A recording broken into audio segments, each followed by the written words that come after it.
Hi there, it's John from Commercial Real Estate Online. Welcome to the program. Welcome to the video show. At different times on my YouTube channel, I share this particular matrix because there are many different things within this chart that I have experienced and worked with over the years as an agent myself. And when I say an agent, that's in sales, leasing and property management, in charge of teams and large buildings, large projects, large transactions. So this particular matrix has allowed me to lock into all of the ideas and share them with you online, particularly regards sales, leasing or property management. In this particular topic today, I want to take you down into the points of difference that can occur and should occur in commercial real estate. Because when you think about it, you are in a competing market. There are people out there who are chasing the same listings that you are. So whether you're in sales, leasing or property management, somehow you have to attract the attention of the client. That means win the business. Now, if the typical client is chasing 3 or 4 agents to give them the best ideas, which does happen, it means that you have to stand out as the best agent of choice. So what I've done here is created some points of difference and some discussions around that. And I'd like to share that with you now. I've got a small chart here which we do put in our community online, so you can get this from our online community if you wish to have a copy of it. So what you've got to do is think about where you are in that matrix. Opportunities, strengths, threats and weaknesses. In the property market today, there'll always be threats and weaknesses around you. That's what happens. As agents, we have to work with those particular challenges and from that turn the weaknesses and the threats into opportunities. Now, when you look at that top right-hand box, I'll put some things there for you to think about. That's researching, prospecting, pitching and presenting, listing, marketing, inspecting, negotiating, documentation, referrals and market share. So the idea here is that you can use any one of those things and make sure that you are doing your best above that of the competition within certain categories there. And for example, I'll take the word inspecting. I would make sure, and I do by the way, that I'm going to inspect the property with qualified buyers or tenants if it's a leasing project, qualified buyers, and I'll take them through that property in a particular way.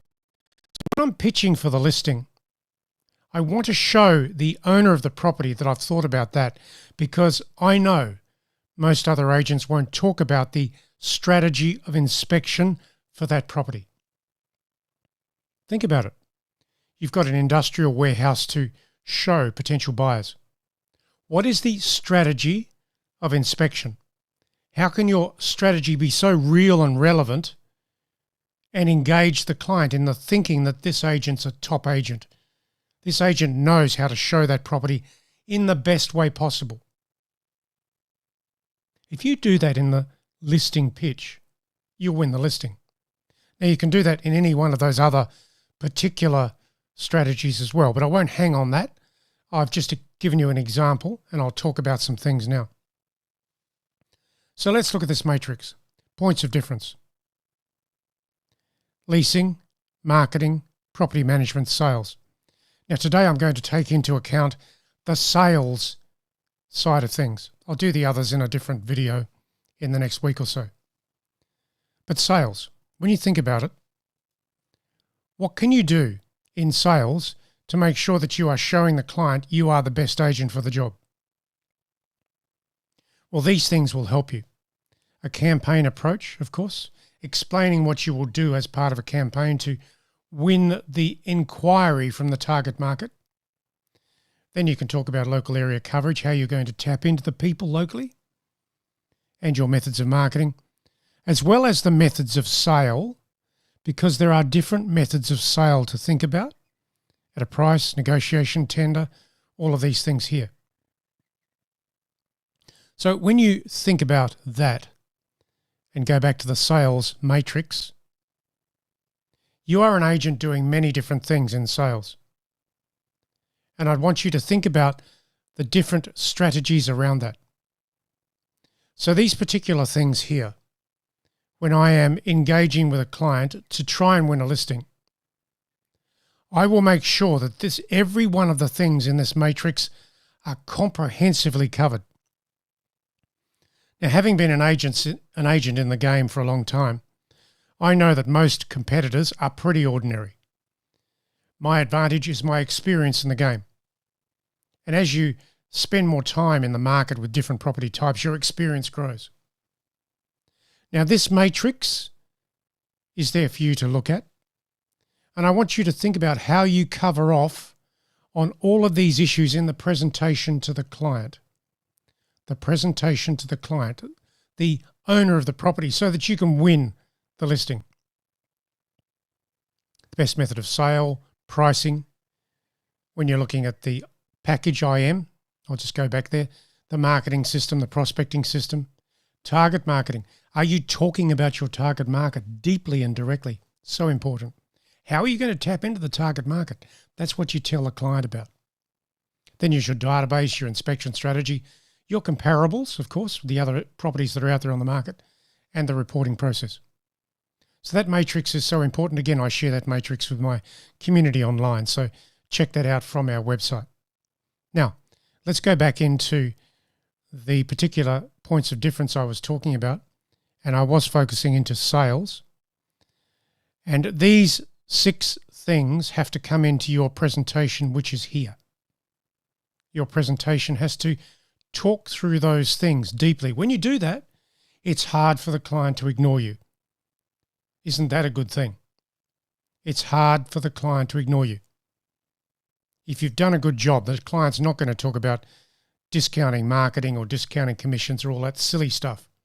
At the end of the day, the client wants a great result, the best price possible in a most timely way. If you do all of these things deeply, directly, and efficiently, the client will want you more than any discounts that they can get in commission or marketing. Interesting, isn't it?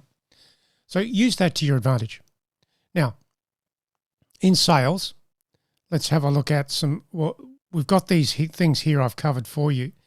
Let's go back to the points of difference and let's look at an article on the website which you can use to give you some ideas of points of difference. I put this article at the website for you to print and use. So 7 tips to beat your competitors in commercial real estate. At the bottom of that article, which is here, I put 7 particular things for you to think about.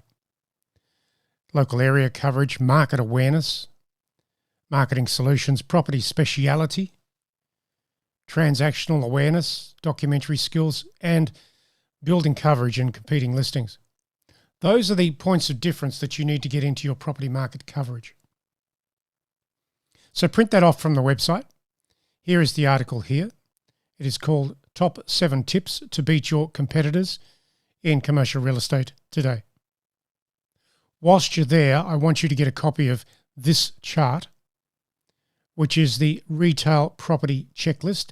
So if you are involved in selling any particular property, make sure you get this chart because it is so useful to help you with understanding a retail property before you take it to the market.